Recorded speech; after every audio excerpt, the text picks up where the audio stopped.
I feel like somebody just called my name. Nah, maybe I'm tripping. Hello? I heard you again. Wait, is that who I think it is? Aren't you Miss McCain's students? Let me get a closer look. You are. Well, I'll be a monkey's uncle. How are y'all doing? That's nice, that's nice. What are you doing here? Yeah? Knew this was happening? Oh, you want to learn? Learning is very good, but it can also be very dangerous. Yeah? Oh, you want to learn about Eli? And how he grew up to be such a good author? I could probably find something about that. Just follow me. I said, just follow me, you goober, you twerp. Come on.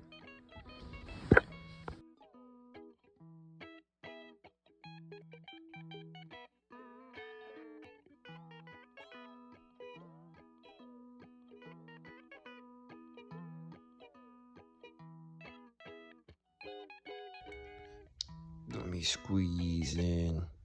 This is fun, So, if you really want to know about Eli, you're gonna have to start when he was stripped from his room and from his house in Transylvania. Some pretty harsh stuff, subjected to a lot of torture in the concentration camps. But he was liberated.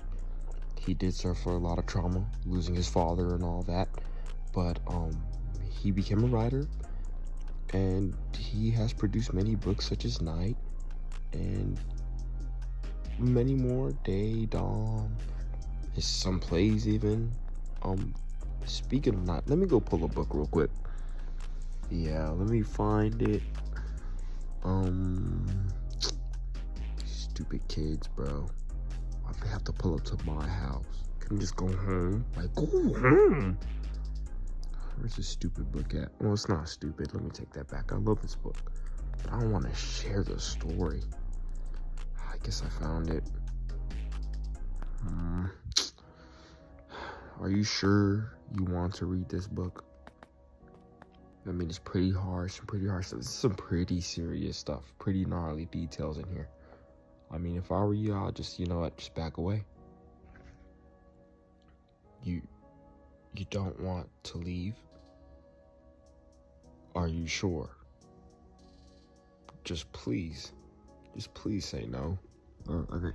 Please say yes. Please say you do want to leave. Or you're staying. Oh, you're 100% sure. Oh, well, I guess I'll start. Stupid kids. In Eli's Night, he described his upbringing in Syed as peaceful. Syed was well known for its high quantity of religious people. This group of religious people also included Eli himself, as he stated that he himself studied his Talmud by day and went to the synagogue at night. Although he was a very religious person, Eli writes that even though there was faith in the beginning, it was childish. Trust, it was vain, and an illusion is indeed dangerous. Why would he write this? He seemed pretty religious in the beginning. Well, that would go to show how much these concentration camps would change him.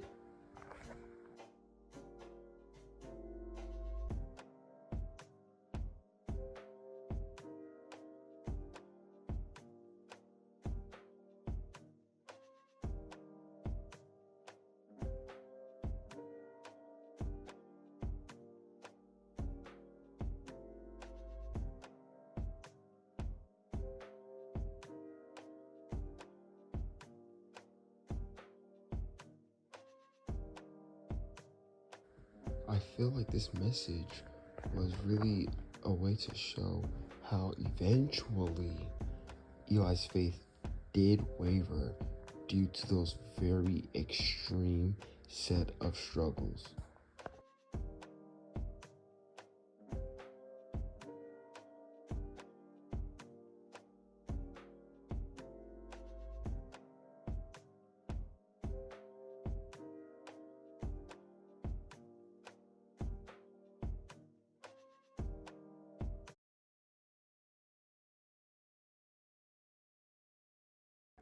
Unfortunately for Syed, Eli's thoughts would soon turn out to be true as they first started hearing guns. In the beginning of summer, the Germans were already in their town. The fascists were already in power. The verdict was already out. And the Jews. Why would Eli separate the Jews in this sentence? Could this also be a representation of how the Jews were separated from the rest of the world as they were sent off into the concentration camps?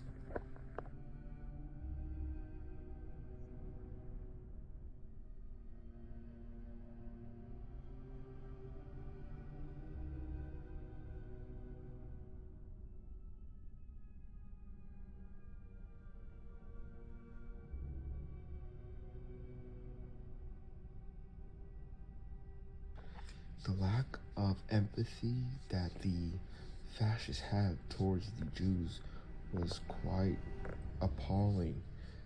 The fact that they were thrown into the back of a cattle car, packed, I'm talking about filled to the brim with different Jews with only a few pieces of bread to spare, no air conditioning, just pure heat. Imagine standing up, rubbing against each other, just for 2 to 3 days straight, and it's hot, humid, and stinky. Tying it back to faith, Eli would refer to his people being stuck in that cattle car. He would refer to them as damned souls, already spiritually dead or forgotten by God. And that's basically how he would end up feeling throughout the whole entire story of Night. Forgotten. The feeling of abandonment. His faith would continue to waver. Oh, if I was in that nasty, stinking, smelling cattle car, I know for a fact all I would think about is home. And I feel like that's all he thought about. Going back to those simple days where all he had to worry about was reading his Talmud and running straight to the synagogue every night. But that was all gone, all stripped away from him. Eli says that his eyes were open, but unfortunately it was too late. This describes him feeling like he was betrayed by God. He realizes that he maybe shouldn't have trusted God, even though that's something that he was born and raised to do all his life. Now he's headed straight towards Auschwitz.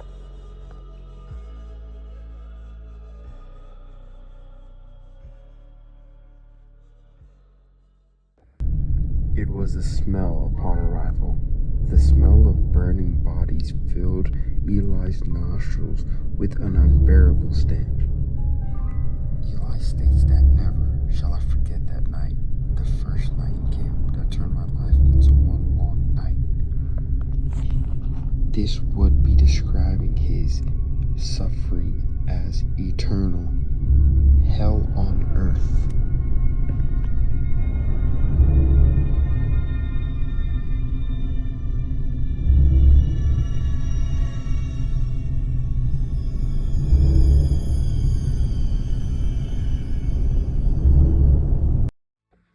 There is an issue. You see, Eli's mother and sister were also sent to one of these concentration camps, meaning that she was cooked, literally and figuratively. There was no chance of her survival. And unfortunately,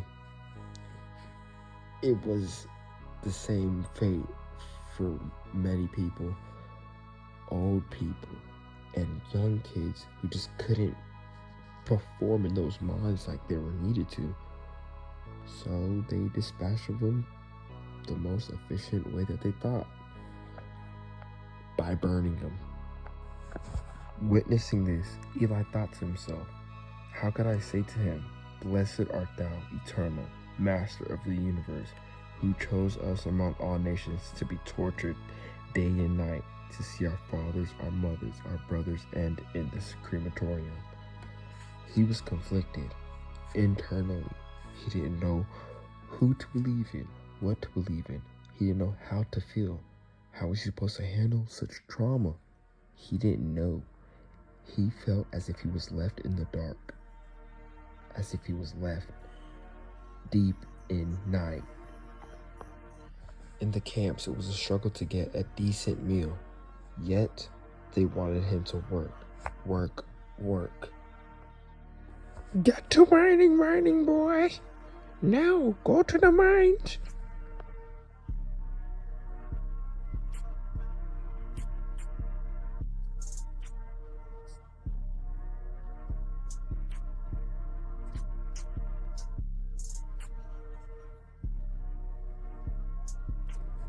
Prisoners like Eli worked in extreme cold with thin uniform and inadequate shoes.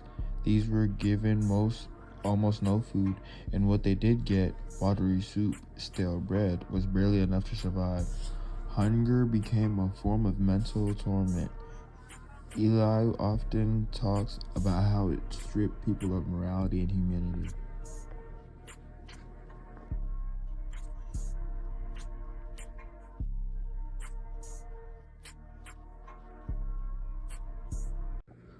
Work days were long and exhausting, from dawn until night, with no real rest, no comfort, and no sense of time beyond survival.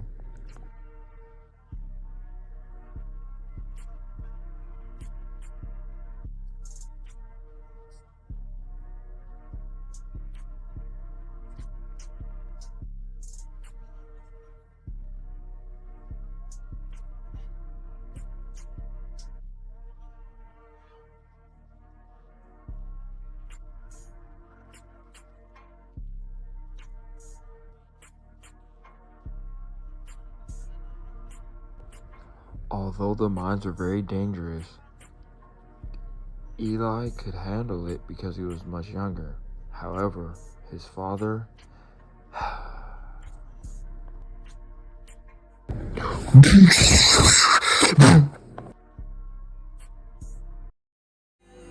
Stop asking me to stay. I can't love you in the dark. It feels like we're oceans apart. There is so much space between us. Baby, we're already defeated. In the end, when his father died, Eli could not weep, and it pained him that he could not weep. The reason why he could not weep is because he had no more tears. He was exhausted, he was tired. Even at the very end, his own emotions abandoned him. Eli Weasel's Night is not just a memoir. It's a spiritual journey through darkness, a documentation of how unspeakable suffering can unravel even the deepest faith. From the quiet hope inside to the smoke-filled sky in Auschwitz, from a boy crying out to God to a man left numb at his father's death, Weasel shows us that it means to witness horror and still survive it. But survival came at a cost: silence, doubt, emptiness. And yet, through his writing, Weasel transformed personal pain into collective memory, so that even if God was silent, the world will not be silent now. Even though his life may have turned out horrible, don't ever let go of hope, because sometimes hope is all you need to succeed, twin.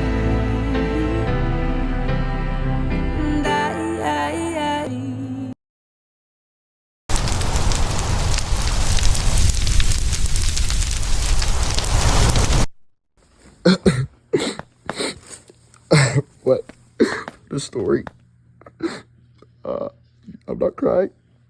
I'm not crying. But I'm gonna see y'all tomorrow, man.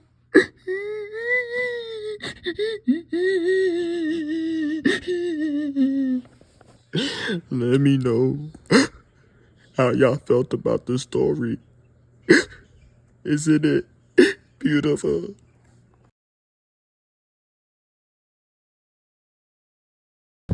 Okay, buddy, bro. We don't want to hear a whole Martin Luther King speech, bro. You can go to your next period, bro. Dang. Not gonna hold you out prison for no reason. Bro, go home, bro.